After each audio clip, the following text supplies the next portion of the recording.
خلينا كده نتكلم بشكل مختصر عن قصة المهاجم الأجنبي داخل النادي الأهلي، وإن الأهلي بيفكر إزاي بالنسبة للفترة اللي جاية. جمهور النادي الأهلي تحديدا قلقان، والناس مستغربة إن إزاي مجلس الإدارة لحد دلوقتي لم يتم التعاقد مع مهاجم سوبر أجنبي يلبي طموحات النادي الأهلي على المستوى الهجومي. تعاقدت بقى مع إيفونا، تعاقدت مع كولوبالي، تعاقدت مع أليو بادجي، جبت والتر بواليا.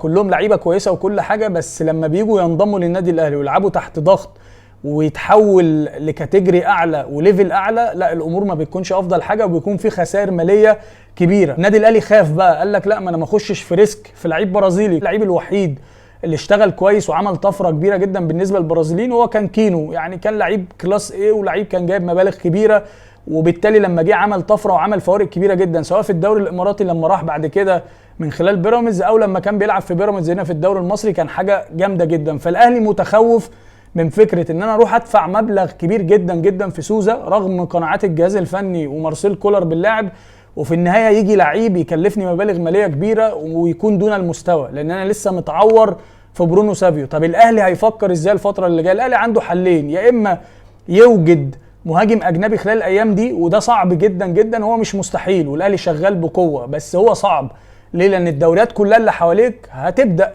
فكل واحد عنده مهاجم كويس محتفظ بيه، فالسوق اصبح محدود بالنسبه للنادي الاهلي. فكل اللي هيتعرض عليك بيتعرض على النادي الاهلي سيفيهات كتيره، بس كلها اقل من مستوى النادي الاهلي واقل من طموحات النادي الاهلي، اللي عنده كاس عالم انديه وعنده سوبر افريقي وعنده سوبر مصري وعنده دوري ابطال افريقيا. هو عايز يحقق حاجات كتيره الفتره اللي جايه، فما كنتش تجيب محترف بمستوى النادي الاهلي وبالفلوس اللي تدفع فيه، لا ما تجيبش واستنى لحد ما تلاقي المهاجم اللي يليق ان انت تشتغل عليه ويكون موجود ويدي لك الاحتياجات المتطلبات الفنيه اللي انت عاوزها.